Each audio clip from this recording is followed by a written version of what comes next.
Hello everybody and welcome to the season finale of Horror Face Off, and we have an amazing show for you today. It's almost like it was written in the stars.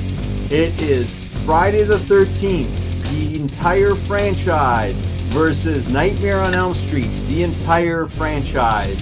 These age-old rivals are going to do battle, and we're going to dissect it in a unique way. And you're gonna play along. Hopefully our panelists will incite anger and rage and contempt from you. But keep it clean in the messages. Of course, subscribe, follow, and share with all your friends and family. We have an awesome panel here to break it all down. Most of them you know, some you might not. But before we get to that, I want to go over the rules, and we'll do that right now. We take two horror films and match them up against each other. Using specific categories, the show's fearless panelists dissect every bone-chilling detail. In the end, the film that has the most category points wins Horror Face-Off. But the panel needs to think fast, for they only have a limited time to make their case. If they take too long, they will be killed.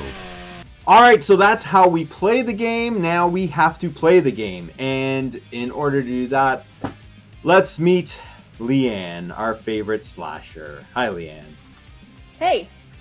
So, as always, we have littered the panel with some of our favorite people, and they have 12 seconds to promote themselves. If they take longer than 12 seconds, we will start the killing early, and we will start right now with Uncle Pete. You can find me on YouTube as Your Friendly Neighborhood Uncle Pete, where I talk about all the stupid decisions you see in horror movies and why they die. And you can see me in the last Amityville movie streaming now, where a movie stream. Down with science. All right. Emma, welcome back. You're up. Hey everyone, I'm Emma from Toronto. I like to refer to myself as a recovering lawyer turned fiction author. So, and I'm a huge horror fan, clearly. So, thanks for having me. Yeah. That, whatever. Kill me! I was done. You kept rambling. I don't know. It was a couple of lingering. Oh. Don't mess with me. All right. Big John. My name's John Popa. That's John the Popa on Instagram. I'm still in Ohio, and there's still nothing going on here. I don't even know why I set the timer for him. All right. Lee, welcome to the show, buddy. Thanks for having me. You got the hang of it, right? You got the hang of it? No. You ready to promote? Okay. Well, yeah, anyway, you got 12 seconds. Go for it. I'm Lee Howard. I'm an artist from Canada. I'm a painter. I'm an illustrator. And I'm the creator of the Quiet Room Bears, one-of-a-kind, individually numbered horror art teddy bears. And you probably saw me on TikTok, as people usually say. Yeah. That's awesome. Gotcha. Killed. You got him right off the hop. Love it. Now we can relax. All right. Welcome to the show, Shelby. You are up. I'm Shelby. You know me from a little bit of everything here on the channel. And I also keep John in Ohio and out of everybody's trouble. So we met the panel. Let's get right down to it. This is an amazing match. We've got a couple of extra categories in there, unique categories, and I really am curious to see who wins. And we will start off with concept and story. And for this, we'll start off with John. Yeah, I gave this one to Nightmare on Elm Street. I think the core concept is really clever and really dark. It's kind of about the sins of the parents. It's not just kids committing sins on their own. Like, the parents did it first, and the evil's coming back after them. I think the original concept of Friday the 13th is pretty cool and interesting with Mrs. Voorhees. It gets a lot more convoluted after that. So I think in just pure, scary, evil stuff, Nightmare on Elm Street is the cooler concept. All right. Emma. I knew you were going to call me next. I'm going to disagree. Even though I like the supernatural aspect of Freddy, and as a philosophy lover, I like that kind of depth, the fact that he's infiltrating people's dreams. But I think it gets old. It works in the first film, but it kind of loses its power. And I like the purity of just the revenge trope in Friday the 13th. You know, killing over and over again in revenge. it just works. It's pure, it's vicious, it's compelling. As a mother, you know, as per the first film, I get it. And so you can kind of root for Jason in a way, whereas Freddy, you know, you're never on his side. Jason's more nuanced. And so from a story perspective, I got to give it to Friday the 13th. Well said. As you can see, Emma has come to play. All right. Uncle Pete, you're up. I'm going to agree with Emma on that one. Friday the 13th, it's a story of revenge and anger. Young boy drowned in the lake because of negligence of obnoxious teenagers. There's motivation there you don't really see in Nightmare. Nightmare, evil man was killing because he's evil. Parents get revenge on him, wound up creating him. Pamela killed because she wanted revenge for her son. Then in the first 5 films, whether it's Jason or Roy, they're killing because they want revenge for the death of a loved one. I can get behind that motivation, especially with Roy Burns. I can get behind stories of revenge and redemption. Freddy got too comical in the later movies, and I prefer a revenge story rather than killing evil because of evil. Kill! Roy. All right. Lee, you got the hang of it. Yes. You good? All right. All right. You are up, my friend. Your first kick at the can. Elm Street by a country mile. Only because nightmares are something we all experience, the people in the movies and in life. And if you don't want to be killed by Jason, you don't go to the woods. But you can't not sleep. So I just think Freddy, it's just such a... It's a more creative concept. And Freddy, for me, better villain than Jason. Still like him, Freddy better. All right. Now, Lee, he went to Manhattan and to space, too. So he's not just a woodsy kind of killer. But anyway. All right, no let's finish astronaut, up I'm the not going round. to Shelby, space. you're up. Yeah, I honestly... Everybody's got great points, but... Nightmare made a really cool, scary movie, but I also do kind of lean towards revenge is honestly easy. Nightmare kind of goes off the rails, being too campy. Even though I liked it, I don't think it's as scary as the pure revenge story of Jason hunting down relentlessly the entire time. No matter how many times you get rid of him, he always comes back. That's terrifying. And I'm about to go Friday the 13th. All right, so we're done round 1, and right away I'm gonna see, like, the live audience how you agree or disagree with any of our panelists, and what side you, because I know that there's passionate fan bases on either side here, so this one should be a fun one to keep tabs on. All right, we move on to category number 2, and that will be setting. And for this one, we will start off with Emma. All right, I'm going to go with Friday the 13th again. I mean, the majority of the settings are remote. We've got the camp, the woods, kids on a road trip. I love the whole primal fear of the woods at night. To me, I mean, I like evil lurking in sort of normal suburbia too, but I think that's been done better in other movies, other franchises. And even just Crystal Lake, that closing scene in the first movie where Jason, almost the closing scene, Jason comes out of the water behind Alice, and I mean, my God, I think my heart stopped when I first watched that primal, horrifying fear of, you know, what's at the bottom of the lake? I can't see my feet. Anything could be down there waiting to grab me. So from a primal perspective, and keep in mind, I watch these movies. Fuck. Love that passion. I hate Before being and after the kill, makes love me the really angry. pissed off. You're a former lawyer. You're not used to being told not to talk, right? Yeah, okay, I got you. All right, setting. Shelby. Yeah, summer camp, man. I love summer camp.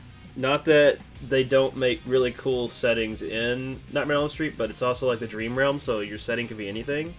Versus most of the Friday the 13th franchise occurs in the horrifying confines of a summer camp where there's nowhere to run and hide. And then, when the series goes a little bit off the rails, you get Jason in space, and Jason takes Manhattan, where he kills people on a boat, and then he eventually makes it to Manhattan. And I think that's awesome. So, honestly, I kind of go with Friday the 13th again, because it's real places. All right, Lee, my man, you are up. Okay. They're both great, but we got to choose one. And as scary as fuck as the woods are at night, can I swear? I just swore. I'm going to give it to Elm Street because not only, the nightmare sequences, they can get creative, they can get...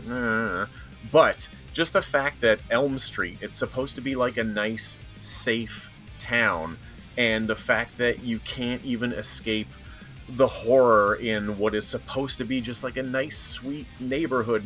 It's and then the dream sequences. I mean, there's woods. I'm running out of time. I know I'm going to get killed. Kill!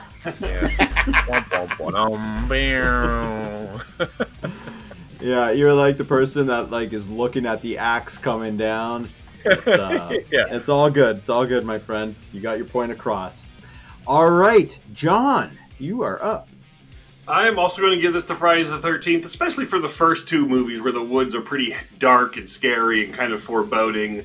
After that, they get kind of well lit and setty a little bit, and they kind of feel like sets. I also want to say there are not palm trees in Ohio. Nightmare on Elm Street does not take place in Ohio. It takes place in California. They made that up later. It's not okay.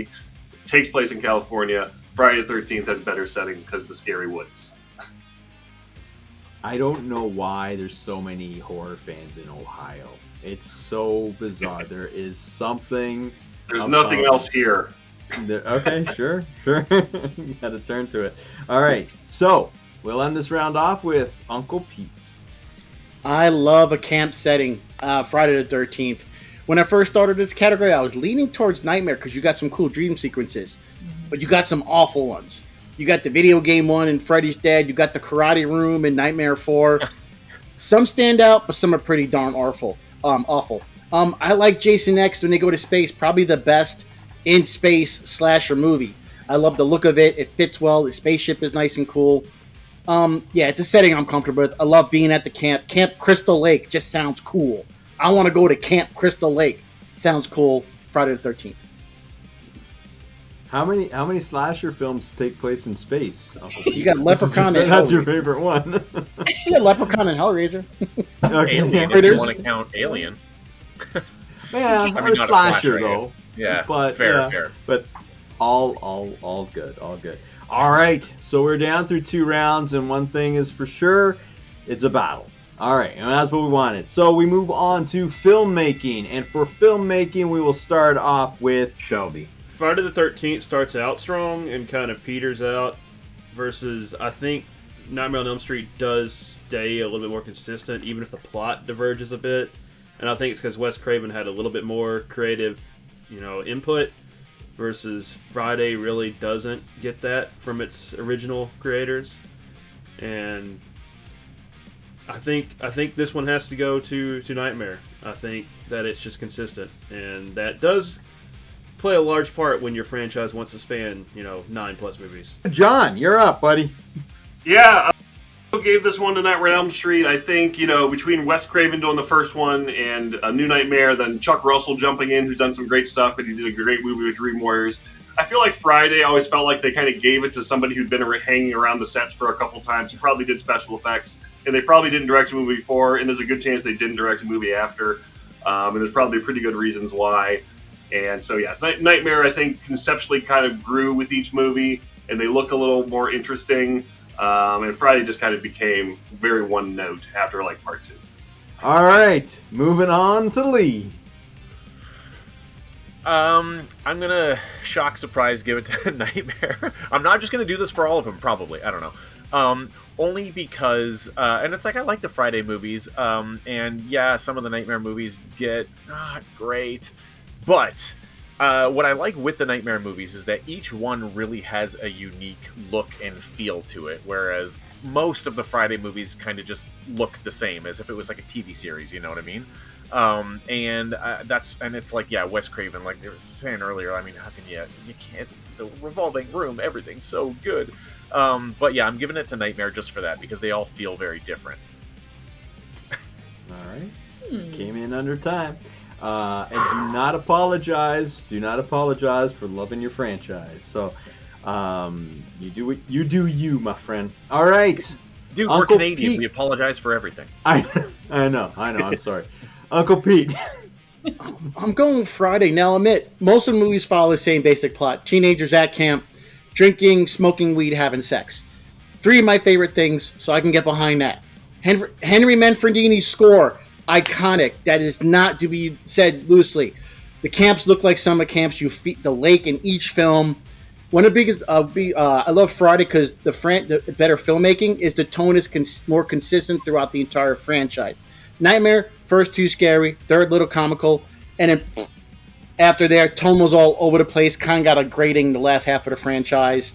Sound design, when Jason is dumping after somebody, it almost gives you like that Jaws feeling to it. So the sound design alone, Friday the 13th.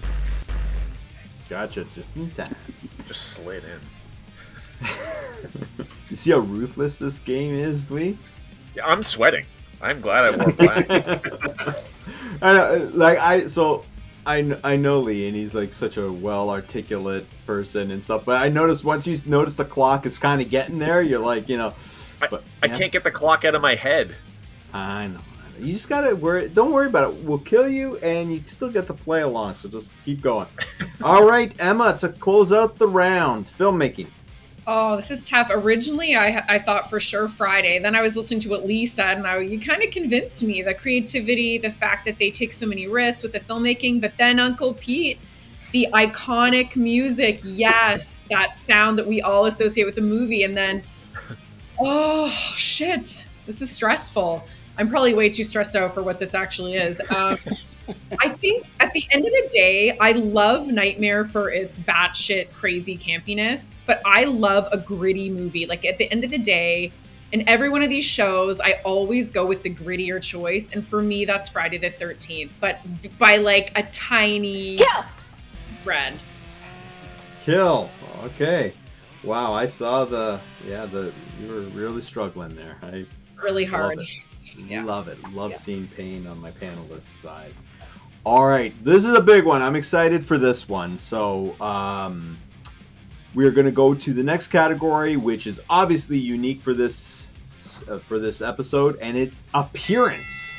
So just to our audience, what is appearance? Speaking of special appearance there, what is the appearance category? Because we are, obviously it's pretty self-explanatory, but because we are carrying it out through all of their films, the panelists are going to basically use their own interpretation of how they want to go about this, whether they want to do the overall look, if they want to focus in on the best look for each character, it's up to them. So, as if we didn't have as much pressure on the panelists, as if we didn't have a lot of pressure on them before, they're hit with it now. And we're going to start off with a man who's so cool under pressure. I have no problem throwing to him right now, knowing that he's got an answer ready to go. Uncle Pete. Friday the 13th, I loved how Jason's look has progressed over the franchise. Part 2, you kind of got that mountain man overall looks. But Part 3, you see him get the green shirt and pants. And that's what he has for the next couple of movies. Bullet holes are still in the shirt where they were in previous movies. And Jason lives. It looks like he's been buried for a couple years. And in New Blood, it looks like he's been underwater for a couple years. Jason X, I fucking love Uber Jason. And all the actors brought something different to that character in the best way possible. Not taking anything away from Freddy. Icon is an icon. But his appearance pretty much has stayed the same and gotten worse. We'll see, talk about Freddy's Dead. And even Part 2, Sackhead Jason, just as good as... All right. Well done. John, it feels like it's been a long time since we've talked to you. Maybe it's because you're so quick when we do talk to you, but all right, buddy, you're up. Yeah, I'm going to give this one to Freddy. I think the Part 1 Freddy is just absolutely terrifying. I love what they call the witch look of Freddy in Part 2, again, which is just terrifying. The makeup after that kind of stabilized a little bit, and I get in 5 and 6, it didn't look quite as good. I don't love the increasingly more bizarre Jason makeups. No offense to Kane Hodder, but he just played in 4 increasingly bad movies, and I just think it was all about makeup. It didn't really mean anything anymore. He was just kind of this goofy thing walking around. Freddy stayed scary. They kind of came up with new motivations for him with each movie, so I think Freddy, the look of him and the style is more iconic for me. Yeah. No. Well, that we don't argue with Leighanne, but anyways, thanks, John. John's playing along. Yeah. All right, well said as usual. Listen, we rag on you about the time, but there's never a time where we rag on you about your opinions. They're always A+. All right, Lee, you're up.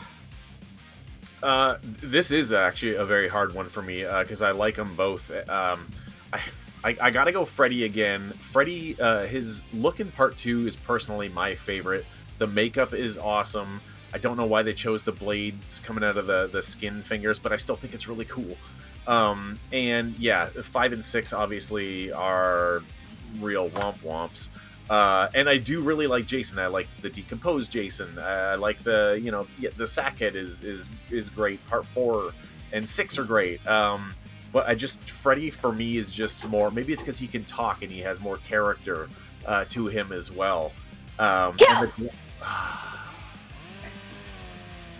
Dang it! It sucks. Yeah. I feel bad. I was just about to land this plane, but I ran out of time. All right. Well, someone that can sympathize is up next. Emma. I honestly don't. Again, I thought I knew my answer, and now hearing all these awesome, smart people make great points. I mean, I think for me, I focus on the iconic first movie look for each of them. There's just too much. Otherwise, my brain gets too overwhelmed. Freddy is just oozing and disgusting. You know, when he cuts off his finger, when his arms grow, his glove with the knives. I love his look. It's so disturbing. It fits perfectly with him being, the child killer. But Jason in the mask, and again, this is more part 2 than part 1 for obvious reasons. But Jason, even in that closing scene again that I referenced before, Wow. We don't even have an answer from you. No, I know, I'm answerless. All right, I'm gonna go with Freddy, but yeah, I'm not happy about not having more time. I am sorry. I do feel bad for you because I'm genuinely like it. I want to know what you're gonna say, especially when someone's like at the 36-second mark saying, "But you know what I will say?" And you're like, "Oh man!" It's like, and most importantly of all, yeah, exactly, right? Okay, listen, horror movies do not take mercy on their victims, and neither do we. So I mean, you could give us at least you could give us another 10 seconds of just saying. But anyways, okay, so that's my answer. Crying? Okay. Let's single tear. Just I know. No crying in horror face off. Can you imagine? It's a horror film cry. It's fake. Here's some laughter. Here's some laughter. All right, let's finish off the round. Shelby, you're up. It's got to be Friday the 13th. I do love the progressive evolution of Jason's figure and disfigurement as the series goes on, even if the plots don't always make the most sense. And that's what's cool. Obviously, other than the switcheroo that is the first one where he doesn't even appear. Freddy's iconic, but Freddy doesn't change as much. He was already disfigured. That's how he died. He was burned alive. He's been to hell. And there was no sense to change Freddy because Freddy can transform in the dream world into whatever he wants to be, but Freddy himself is just... All right. So well done. Well said. I mean, listen, they both kind of ran the gamut of like extremely awesome to what's going on here. But I want to give even though it's been said, I definitely want to give some shout out to the part 2 look. Always love that witch look. I don't know why you would move on from that look, or if you're ever going to make another one, I don't know why you wouldn't reference that and bring it back. But anyways, that's why I love the Town That Dreaded Sundown, because I love that sackhead look. Yeah, exactly. And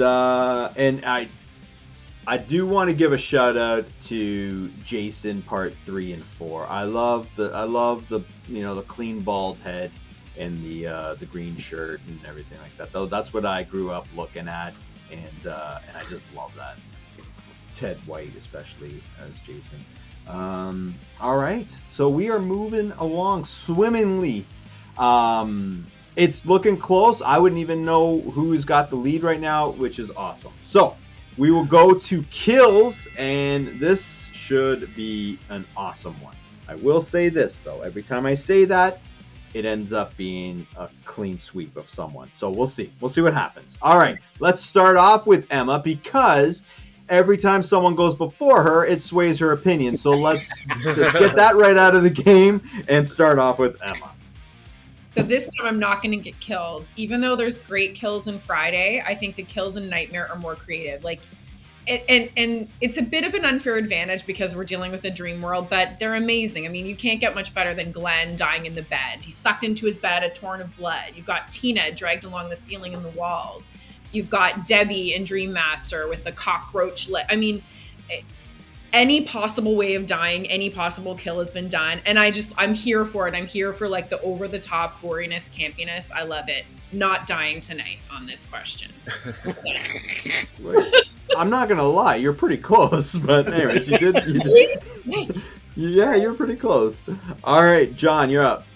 I'm also going to give this to Nightmare on Elm Street. I think Friday obviously has a volume of kills, but I think in Nightmare, even as the movies went on, they always started to make sure that they were tied to character. It was playing into the character's fear. I love the girl in Part 5 who's the model who gets her guts fed to her. I think that was brilliant, especially as a kind of a play on like anorexia and things like that. So in the first movie, Tina's death is just gruesome and horrifying, and it haunts me to this day. Yeah, so I think Elm Street, since they were usually tied to character, whereas I think the Friday kills were just kind of tied into, hey, what's our special effects guy want to do for this one? Yeah. And what's wrong with that? But anyways, all right, Shelby. Nightmares, of course, fantastic, but I do think the Dream World's cheating, and they should have made those kills as iconic as they did. So, honestly, I picked Friday the 13th because Jason found any way possible to kill people in the real world with whatever implements he found necessary, including his own bare hands when necessary. And let's not forget that his mama was also pretty good at slicing up teenagers. So, Friday. It's got to be Friday. All right, Lee. I have a feeling I know what you're going to say, but I want to hear what you're going to say. Actually, this might surprise you. It's Freddy. For all the reasons. I mean, everyone's already said Tina's death is one of the most iconic and terrifying deaths in horror. Philip in Part 3, the marionette, Jesus Christ. Like, hideous. I feel like those deaths in most of the Nightmare movies just scar you and stay with you far more than... Jason's got great kills. I love the smash face. But I mean, Philip is probably one of the most hideous ones of all. Fred. Yeah. All right. Still died, but you got it all in. That's what she All said. right, Uncle Pete. Well, hold on. Don't start my time yet. Let's start your time. Okay, all right. Laughing at that joke, okay? Okay. Go. You ready? Yeah. Tough category. I'm picking Friday, even though that marionette kill is bleh. But Friday the 13th, Mark's kill in Part 2 and falling down the steps, sleeping bag kill, Jason goes to hell. Liquid nitrogen kill, Jason X. Julius, Jason takes Manhattan. He's killed people with anything and everything. There's so much to choose from. Leighanne, you're going to kill me, so I'm going to keep naming them. Jimmy, not a dead fuck from Part 4. The remake where the girl's roasted alive in the sleeping bag. Jason rips a guy's heart out, decapitates 3 people at the same time. Pamela's death. Andy's death in Part 3. He's walking on his hands, gets chopped in half. You get the sexy tent kill and Jason goes to hell. Sheriff folded in half, Jason's lives. Coroner, the final chapter. So much to choose from. Yeah. Well done, my friend. Well done. That was, yeah. That was, yep. Applaud. Give him his love. Give him a salute. Give him a salute, but he'll critique it, so you better do it right. You got it right? Now get the thumb up. All right. So we're going to move on to a fun category because I'm dying to know what everybody's picks are here. But let's explain to the audience how this works. This category is worst film. So how it would work is if someone picks an installment of Friday the 13th as the worst film, Nightmare on Elm Street gets the win in that category. So, as much as we love these franchises, we all know, and even if we have blind love for these franchises, we all know that there are some terrible installments. So let's find out which is the worst. And for this, we will start off with Shelby. Well, I feel bad because it is also probably my favorite, but it's objectively terrible, and it should count against it. And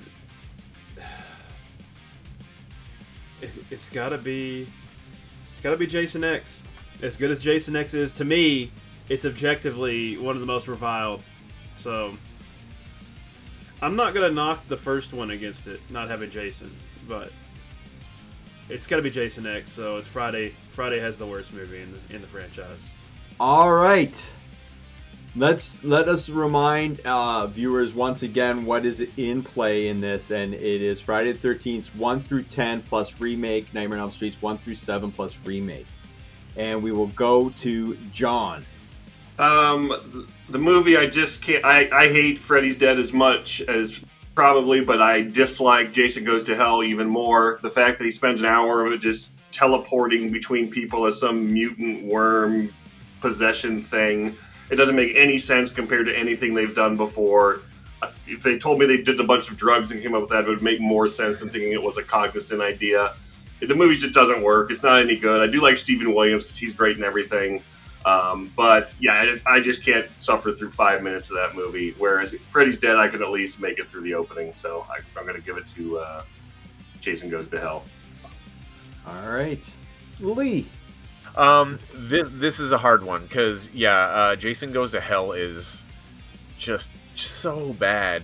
But oh my god, I hate to do this. If and it's because I love Freddy so much. But if we're including the remakes, the Elm Street remake, can I swear or no swear? Swear. The Elm Street remake was a big pile of horse shit. And Jackie Earle did as good as he could. He's a great actor. But I mean, Jesus, Hamburglar Christ, that movie, like the Fridays even at worst are still fun to watch, but the Elm Street remake, eye cancer. Eat shit remake. All right, and he didn't get killed. Nice job. All right. So with that, we will go to Emma. So I'm gonna have to give it to Friday the 13th as just more. I'm approaching it more in general. I think as a franchise, Friday the 13th had way more crappy, terrible films as a whole. All the movies everyone's mentioned are terrible, including the remake. I agree with Lee. The one film that's also terrible that no one's mentioned yet is Friday the 13th Part 3. The 3D, like, what the fuck was that? It's like they were like, let's just redo what's been done before, but add some 3D. Like, there was literally nothing to it.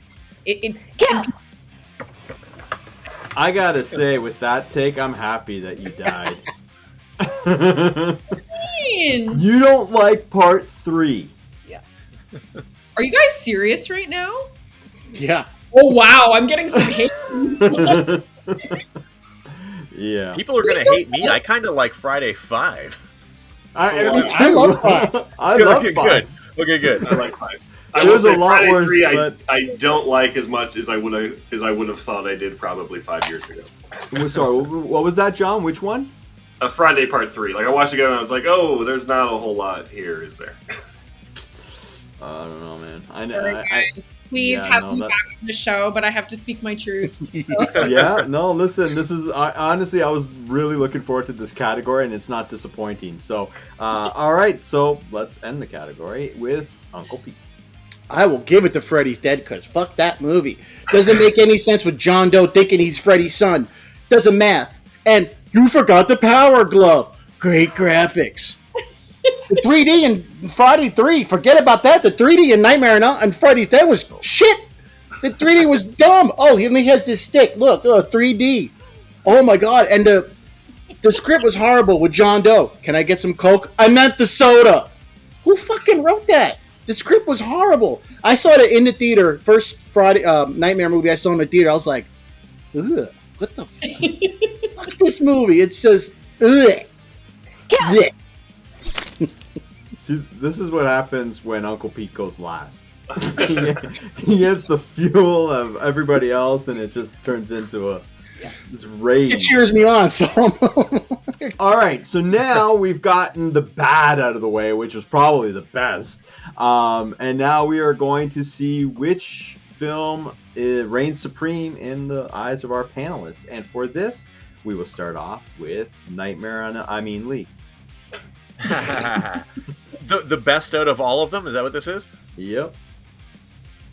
Oh, shit. Nightmare 1. It's so legendary. It's so iconic. Again, Tina's death. Freddy was scary as shit in it. Good lord. It was just such an original concept.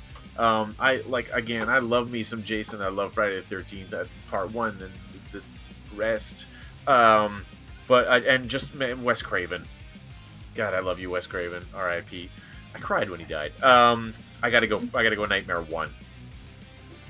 All right. Well done. Uncle Pete. Yeah, Jason Lives. It's got Tom Matthews in it, Freddy from the best movie ever, Return of the Living Dead. Jason's now an unstoppable killing machine. Great kills in it, punching a heart out, shutter folded in half, standing on top of the RV while it's on fire. Bam! That's a freaking cool-ass scene. First Friday movie to have kids at the camp. The ending with Tommy, Cole, and Jason is slang for a cat, amongst other things, goading him into the lake. The water's on fire. Tommy wrapping the chain around his neck, anchor him to the bottom of Crystal Lake, return him to where he got made. Great references to all the horror movies in that film. C.J. Graham, signed by this, 18 kills, highest in the franchise, unless you count the space station and Jason X. Best resurrection, unlike Freddy, who got resurrected by dog pee. Friday the 13th. Jason List. All right. Well said as always. Just next time, Pete, a little bit more enthusiasm. Let's just try the show. I know, I'm kind of monotone. All right. Okay. We'll go with Emma. All right. I just wanted, before I announce my favorite, I want to give shout outs to my 4 favorites across the franchise: Friday the 13th Part 1 and the remake. So the one that you guys said was 2009. Actually, really, I was shocked at how good it was. If I had to pick one, and this is very, very hard, I'm going to agree with Lee. I'm going to pick the original Nightmare on Elm Street Part 1. Just iconic, super visceral, campy, but in a fun way. Great kills. Nightmare on Elm Street 1. All right. John. Ain't gonna dream no more. I gotta go with the Dream Warriors on this one. Nightmare Part 3. I think it builds on everything that's set up in the first movie perfectly. I love Nancy coming back, the scene where the giant Freddy penis is trying to kill Kristen, and Nancy gets sucked into the dream, and Freddy sees her and says, you know shit's gonna go down for the next hour. I think the ending with burying the bones is the perfect ending to the entire Nightmare concept. They weren't playing that far ahead, but it should have been the finish to the whole thing. Dream Wars is a perfect sequel to makes everything cooler about the first one. Dream Warriors all the way. All right. Shelby. I feel like for me it has to be Friday the 13th, and it's just because it's the original one. It's got the classic bait and switch. First of all, like when you find out it's Pamela, it's crazy. But I'm a huge Steve Christie fan. I just love the whole concept of it. It's so unassuming, and then it turns so dark. It's a great story, and it's simple, it's concise, and it hits the mark every single time without really stretching reality. All right, I'm gonna chime in for this one because just on not with my opinion, but on the remake. So a remake of Friday the 13th, I was so pissed off when I first saw it. I did not like it, and the reason why I did not like it is a reason that's no longer valid. I didn't like it because they shoehorned parts 1 through 4 all into one film, with Sackhead Jason, the mom dying in the just everything from 1 through 4 was all in that one film, and it pissed me off because I thought they were relaunching the franchise, and I was like, well, you blew your load on the first 4 films in one film.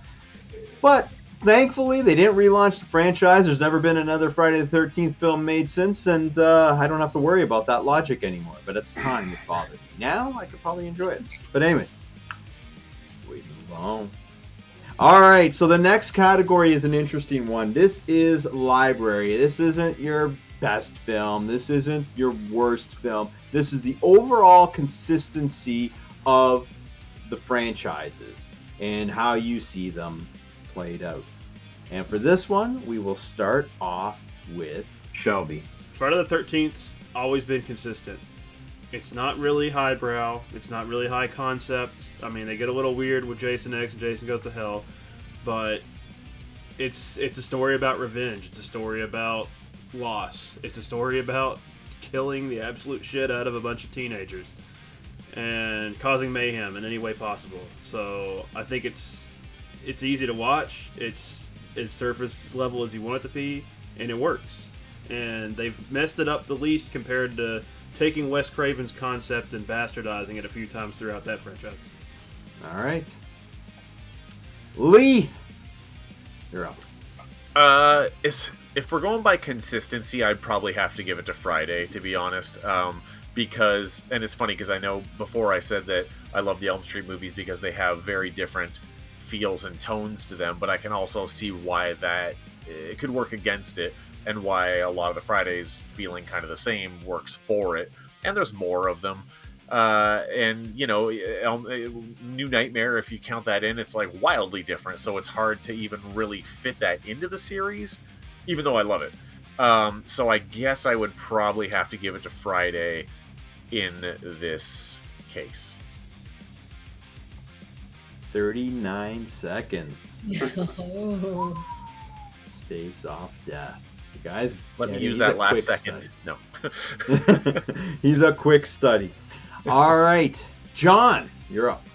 Nightmare on Elm Street for me. I think the first 5 movies especially I love them all. I think they were always building on the concept too. Each movie introduced a new facet to the mythology and to the storylines and to the characters.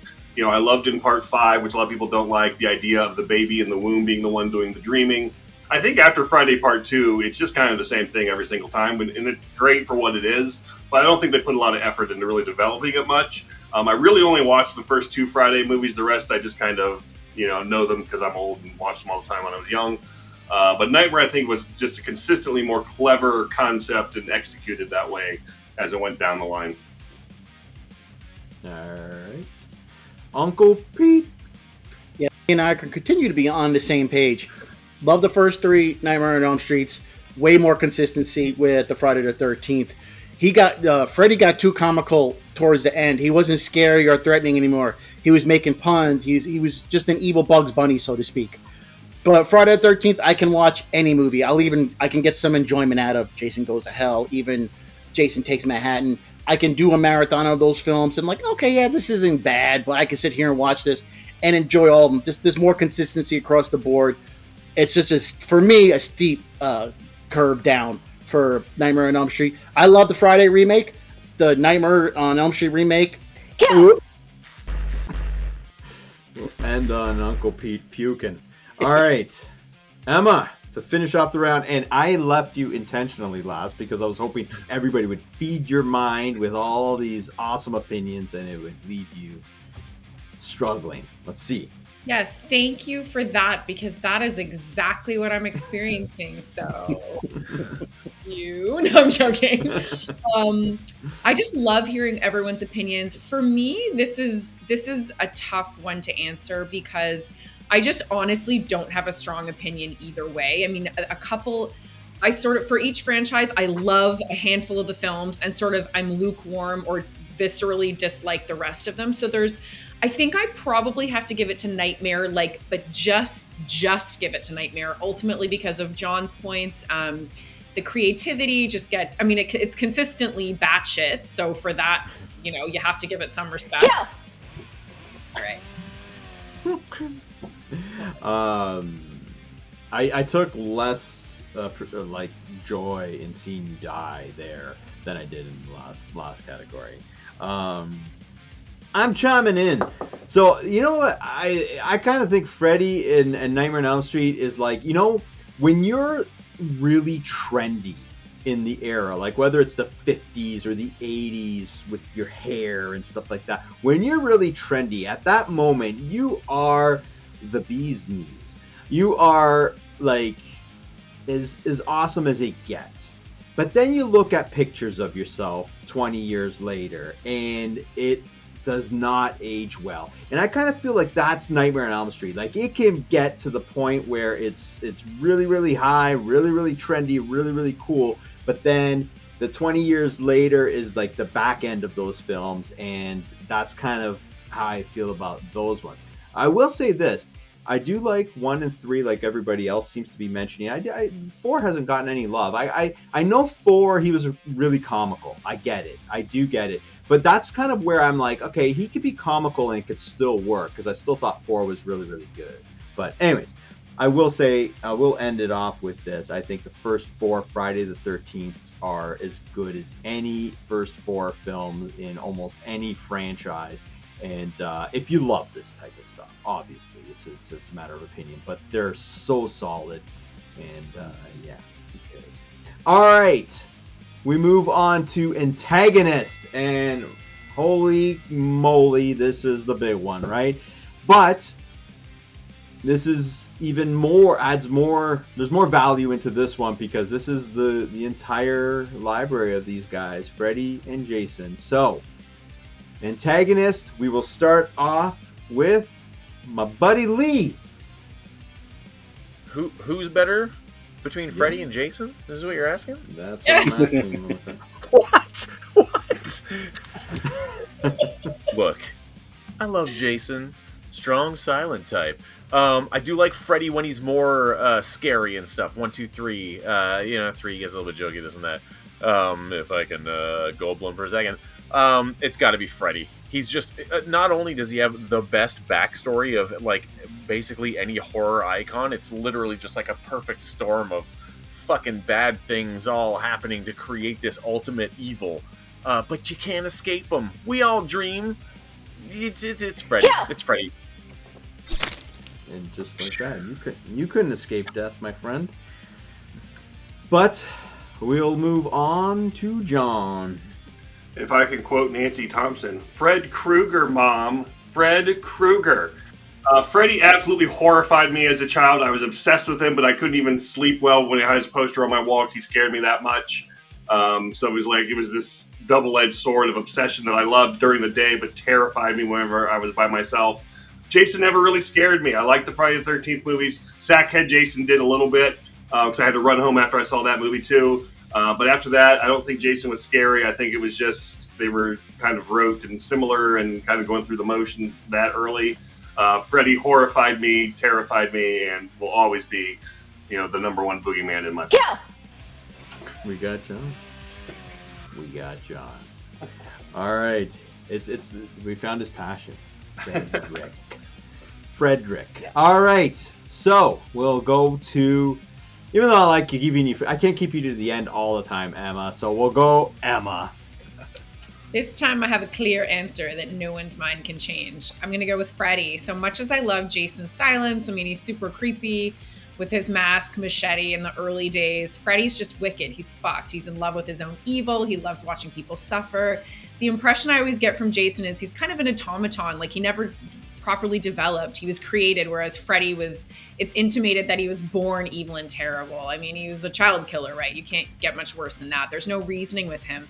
Whereas Jason, like, there's that, it's the end of Friday Part 2, the counselor puts on his mother's sweater, pretends to be here, and he sort of hesitates. There's that humanity somewhere deep down inside of him still, and that's why I'm going to go with Freddy. Yeah. He's the superior antagonist.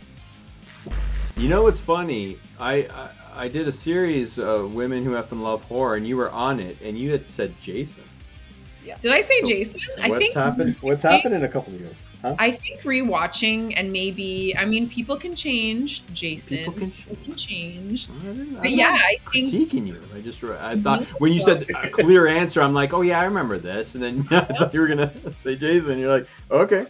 I think what's interesting is anyway, this is you're gonna kill me again if I start to go off on this. So yeah, Leighanne.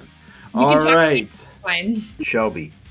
So I I think it's a good point that's been raised that Jason's an automaton. He just does things, and Freddy's got motivation. But I think that's what makes Jason the best antagonist, is that he does it without remorse, and he doesn't really have a reason why. He just does it, and I think that makes him scarier because yes, you can't really reason with him.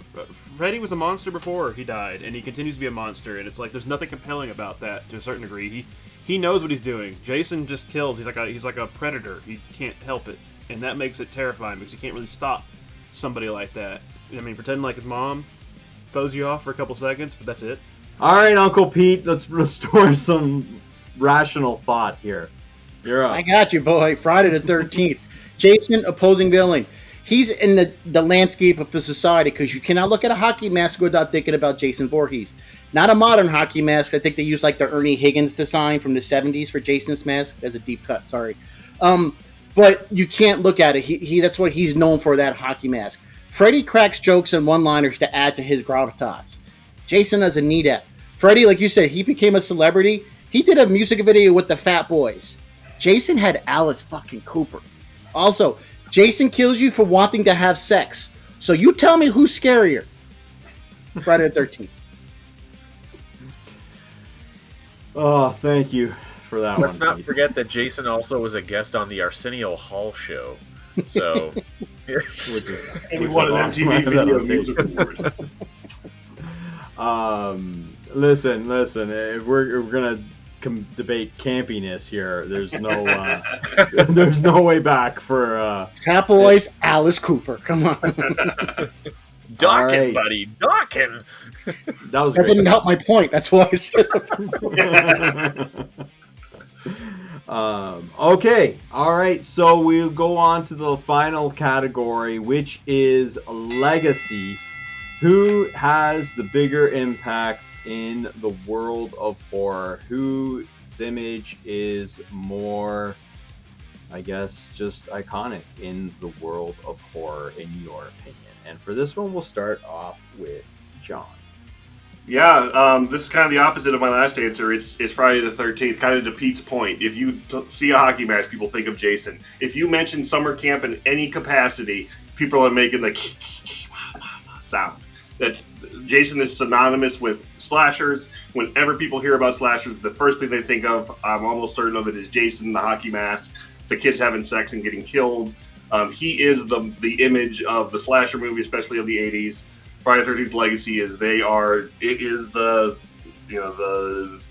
I don't have a word.